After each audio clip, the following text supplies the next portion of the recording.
好啦，翻嚟智勝達陣啊！咁啊，嚟緊呢次賽事就係下半季咧最大型嘅賽日啦，咁就係冠軍賽馬日啦，有呢個主席獎啦，就係跑短途啦，1200米。咁啊，另外就有一哩冠軍賽冠軍一哩賽啦嚇，咁啊1600啦，另外就呢個女王杯咁啊跑2000，咁啊都係高手雲集嘅場合啦。咁啊又有嘉應高升，又有遨遊氣泡。咁啊女王杯嘅外隊咧，亦都相當之強啊！有英皇錦標嘅民主就係呢隻歌利巨人。咁啊，然後就有呢個即係香港中大將啦，安請啦。咁啊，日本方面咧，亦都派出自由島同埋咧呢個健琴高就，兩隻都係香港杯輸俾呢個浪漫勇士嘅馬。咁啊，亦真係個陣容都算係唔錯噶啦。以即係近年即係一啲嘅叫做香港搞嘅國際賽嚟講，我都覺得真係有份量噶啦。咁啊，所以咧即係睇下呢一紮好馬咧，擦出啲咩火花咯。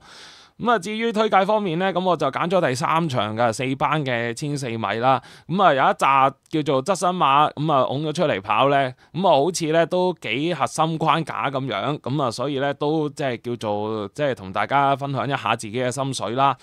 咁啊，首先啦，咁啊首選咧我就冇揀到即係阿蔡咁犀利一出即勝嘅綠野飛馳啦，反而咧揀咗一隻咧跑咗幾場已經係上咗跑頭嘅呢隻嘅標誌星河啊9號馬。咁啊潘頓嘅坐騎喎，咁啊最近就輸咗場泥地啦，但係嗰一日咧其實咧即係佢嘅表現都唔錯，亦都當時咧對佢有啲寄望，我都記得好似係有貼嘅呢隻標誌星河。咁啊但係就可惜啦嚇，輸咗個前置優勢俾嗰隻扶搖世勁，佢個跑法咧就相對被動啲。咁啊其實咧大家見到佢彎中嘅時候咧，仲係一個比較落後嘅位置嘅，就好似加州星馳咧嗰日贏馬咁樣捐上嚟擒隻實力哥，但係咧標誌星河做唔到啦，前面太快啦 ，overpace 之下咧，咁啊雖然佢賺咗啲步速上翻嚟，但係咧就即係一早就已經俾嗰隻扶搖世勁咧走甩咗，嗰隻亦都係有能力嚇，有啲虛分嘅馬，佢都叫稍稍飄開咗咧，即係最近仲跑得好嘅花果猴王啊，同埋後面嗰隻五福星咧，初降班咧都可以做大熱門啊，咁啊所以都係一場一個幾唔錯嘅第二名咁樣啦，咁啊做出嚟嘅末段時間都係23秒內啊，22秒7、22秒6到啊，咁即係勁點解會貼早前貼勁先生都係咁解嘅啫，咁啊都係即係如果你話泥地短途能夠可以做到23秒內咧，都係一個幾唔錯嘅末段嚟㗎啦，仲要係4班馬咁樣計，咁啊之後文家良啦，咁都俾佢回一先下回一回先啦，咁啊特登上翻從化，咁啊落嚟咧就拍貨金鑽貴人，咁就 OK 啦，咁啊潘頓亦都親自試下，咁啊亦都係好有誠意嘅，咁啊今次呢個八檔咧照計都算係好跑啦，睇下可唔可以吸收咗一次落敗經驗之後咧，守翻住啲6-7位啊，同佢以往跑1400嗰啲位置咧就主動少少啦。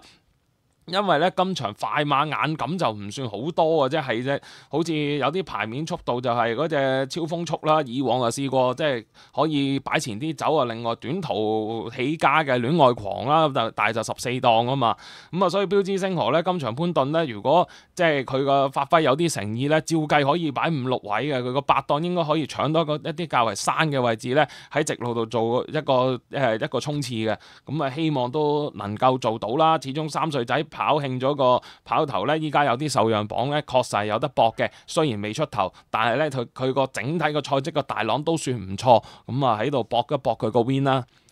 咁啊，次選當然都揀翻一出即勝嘅綠野飛馳嘅，咁啊都係唔錯嘅馬啦，咁啊反映到有潛力。其實佢仲係好生，佢個例子有少少似嗰隻跨境寶馬嘅，咁啊又係嗰啲生勾勾咁樣一出嚟跑就贏嗰種咯。咁啊當日贏嗰啲小王爺火焰閃爍，當然就唔係話即係一啲好突出嘅4班馬啦。咁啊但係咧佢都叫做頭3段58個2之下咧，做一啲幾唔錯嘅末段翻嚟咧，可以一攻而破嘅。其實佢直路中段咧，即係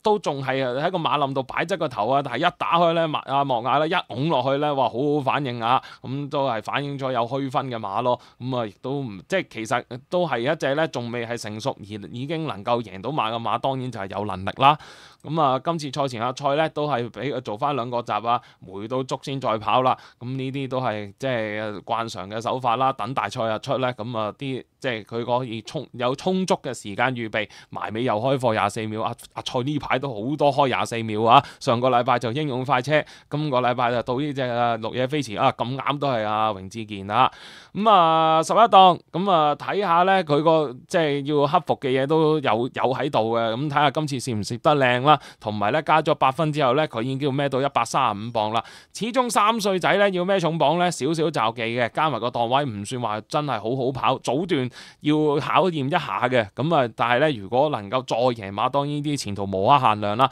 但係喺博彩嘅層面上面咧，好似就拖住博佢唔喺度咧，較為妥當少少啦。咁啊，綠野飛馳我就當係次選，即係叫做硬淨嘅馬，但係咧有少少挑剔下個 win 咁樣啦。3選咧就揀隻自購馬降班嘅，咁啊3號同心同樂啦。咁其實佢3班嘅證明其實都唔算好強，不過又反映過咧試過有啲速度擺到喺前面走咧，咁可能佢都係其中一隻咧可以喺前面賺下形勢嘅馬嚟嘅。咁啊最近咧尤達榮咧都安排咗去試課習啦，咁啊就係同綠野飛馳有型人一齊試過課習啦。咁啊擺個即係叫做後少少嘅位置咧，佢都有追2步嘅。咁啊呢家最後200米嘅時間，黃衫啦呢隻嘅同心同樂咧，拱起佢2步都有啲反應嘅。咁啊但係咧佢就喺隻翻步咧，相對個騰空時間比較長啲嘅嘛。你睇前面綠野飛馳嗰個即係叫做翻步咧就低密啲嘅，咁啊反而同心同樂咧就舉起步起上嚟咧就比較論盡啲，翻步比較慢啲。我估佢都要跑長啲噶啦。其實佢喺外地咧即係跑喺英國跑嘅時候咧，呢隻馬咧喺希度咧都係贏到成呢個，即係雖然都係贏1200米，但係一早咧喺啲13米、1400米嘅賽事入邊咧已經係打咗底噶啦。咁啊可能都係一隻即係加埋喺3班啦，佢都試過跑1400啦，睇嚟咧都唔會係一隻長遠要跑1200嘅馬，應該1400到1里咧就最適合嘅。咁啊睇下有冇進步啦，始終都係降咗班，同埋有個5檔式擺前咧已經係有條件喺度爭。咁啊睇下有冇賠率啦，如果好分咧當然要即係執埋啦，呢啲就唔好問嘅馬嚟嘅。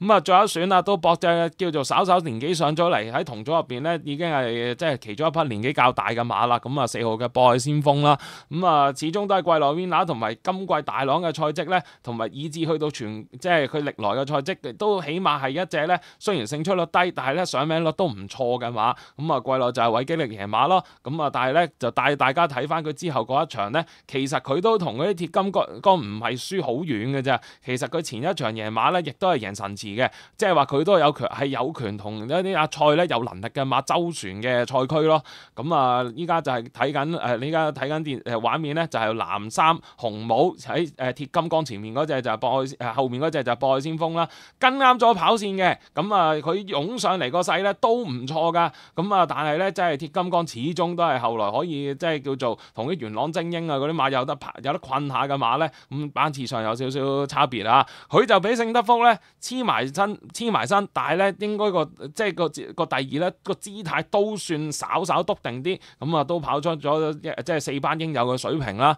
咁啊，今次毛偉傑咧賽前就冇安排佢翻即係叫做佢都係好少翻從化嘅。咁啊，但係咧佢就今次都安排回翻足，咁啊叫做4-5日一課，咁4-5日賭一課咁就 OK 啦。咁始終年紀上咗嚟嘅嘛，你話佢喺個操練度咧就唔使太過壓迫，同埋即係最緊要埋尾開翻課拍跳咧，咁就唔大問題噶啦。即係叫做提佢要跑咁樣嗰種嘅息勞嘅啫。咁啊，今次個10檔咧，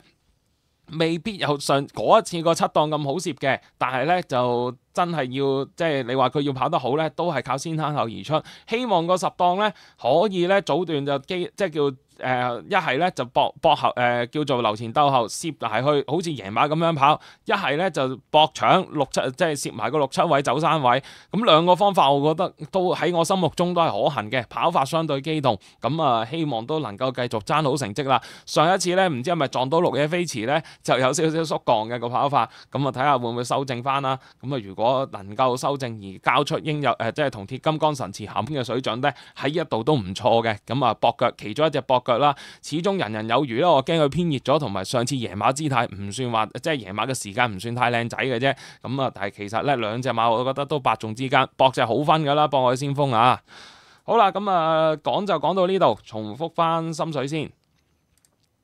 揀咗第3場啦，有9號嘅標誌星河行頭啦，配腳1號綠野飛馳、3號同心同樂同埋4號嘅博愛先鋒。咁啊，記得咧就除咗即係睇呢條片之外咧，就 comment like share 啦，仲要咧就可以翻睇翻咧禮拜4晚上嘅呢個週末波馬備課，都同大家傾過部分嘅即係馬嘅賽事嘅。咁啊就記得就叫做重播，未睇嘅就睇翻重播啦。咁啊轉過頭咧會有呢個個直播跑馬經，同大家真正傾晒10場嘅賽事。咁我哋陣間再見啦。咁啊，希望大家都有個開心嘅賽馬日，可以咧一齊睇下好馬。咁啊，下次咧禮拜二再見咯噃，拜拜。